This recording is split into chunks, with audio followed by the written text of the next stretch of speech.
Last week I talked a little bit about my plans for the coming months. October is all levels, November is items, December is legacy, events, and rewards, and then January is whatever else I need to ship this game. So this first week of October I've sort of been figuring out what I need to do to support having levels other than the one I've been working with in this game.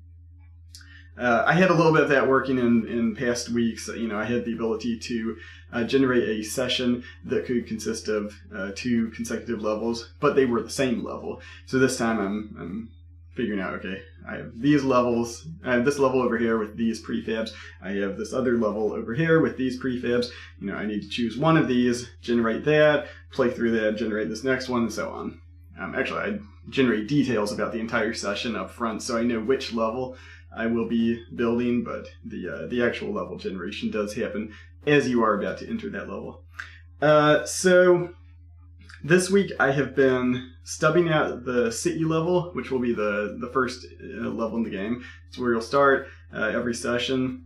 And then I've also been working a little bit on the wilderness or forest level, which for me is one of the most interesting levels visually. I think it's one of the best looking tile sets that I've made, and I was really curious to see whether I could sort of procedurally decorate one of these levels in a way that makes it look similar to what I would do in handcrafted levels in a game like Gunmetal Arcadia 0.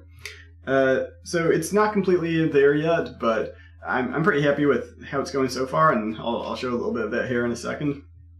But there is a new build this week, so everything that I'm going to be showing today you can download and play. It's in a little bit of a rough shape just because these levels are really stubbed out at this point, and they are missing important features. They are missing most of the sort of decorative prefabs. They really only consist of the sort of bare bones set of prefabs that every level needs in order to be able to do level generation. But I'll go ahead and switch over to this and get started here. I have a game in progress. I am halfway through a level. So this is the city tile set. Right now I'm using the same color palette as I am on the catacombs, which is why it has like the blue background and yellow-brown brick. It probably will not look like that for reals. It'll probably be like the green and blue like in the first level of 0, but we'll see. I have not played through the rest of this level yet, so I have no idea what stuff is going to be generated here. So one of the things I'm doing here is like I'm adding this skyline at the top. So there's just a little, you know, purple sky with a few like interesting things popping up over the horizon.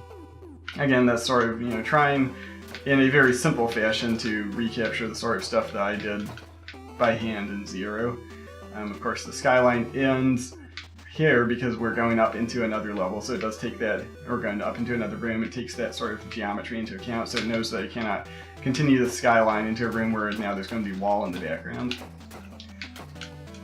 I do have options for saying like, okay, I know that this room is interior versus exterior, so for instance, I might not want this bookshelf to appear on what is clearly an exterior room, and I do have the option to do that, I just haven't done it yet. Let's see, do I have enough money to buy anything? So I'm going, oh wait, no. Sell a few things and buy the combat resource. Yes, I want to. And let's see what's over here.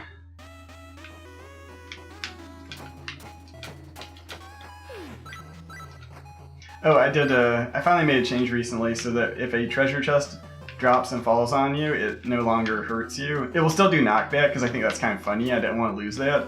Oh, that was awesome. But yeah, treasure chests do not cause damage anymore, just knockback. Oh, here's a... the slime is hanging on to nothing. I have an issue that I know how to solve it, I just have not solved it yet. But where I have hanging enemies, sometimes they don't respect like where the ceiling really is, because I have the option to place tiles in my editor that can optionally be solid, and because of that I have to right now I'm placing like hanging enemies at the bottom of any optional blocks, so if those blocks don't get constructed, if it's just empty space, well then I have this object hanging in the middle of air. I do have a plan to fix that, I just haven't gotten around to implementing it yet. Ooh, screen shake in slow-mo.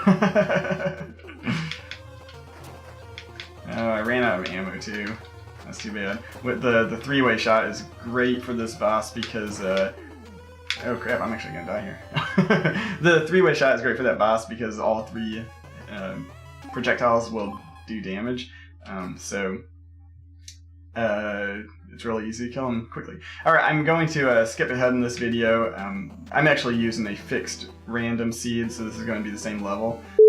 Alright, so definitely the same playthrough here.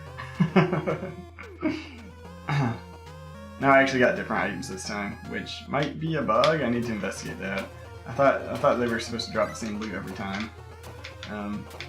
But I did get different sub-weapons playing through it this time. Anyway, I'm going to kill the boss and go on to the second level.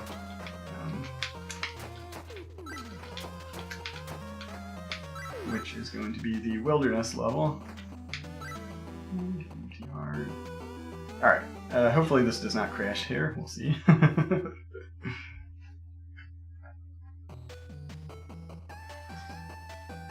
Alright, so this is the wilderness, or the forest level.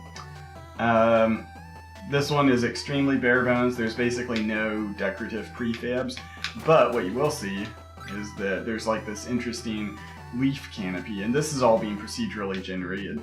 I did not place that, shape of those leaves by hand. I basically just tell it in the editor that any area that's not solid is background tiles, and it can fill those in with leaves if it wants, and it figures out appropriate places to put these 2 layers of canopies. And the next thing I'm going to do will be figuring out where to put trees. So you'll look at where solid tiles are, figure out where the ground is, dynamically place trees somewhere in the background, and then also add like the silhouettes of distant trees pretty much anywhere. Those don't have to be like flush with the ground. Those can be floating in space too. But yeah, that should hopefully sort of recreate the appearance of like the sort of rooms that I would do in Gunmetal Arcadia 0. And, I mean, this is already looking pretty cool because I have like the grass layer on top of the rocks, where it just looks for like, the top of any solid surface and changes that to grass tiles. There's a few other things here too. Let me see if I can find a good example. I may not have any cases where this shows up in these rooms. Here we go. Here's a good example. So at the edge of this platform here, you can see the grass sort of hangs over the edge a little bit. It's actually like looking for the next empty space next to the solid one, and yeah, adding a little bit of overhang there. The tile right below that too, the rock on the corner there, is also, you can see it's rounded off a little bit. It's looking for the same sort of case there where it can add sort of a little cap there. And that, again, that's identical to how I would have designed these sorts of rooms by hand in 0. So yeah, it's feeling pretty good. I'm almost dead here, so I will probably just go ahead and wrap this video up as soon as I die. There we go. But yeah, like I said, this build is playable. You can find the link below. As always, thanks for watching. This series is supported through Patreon.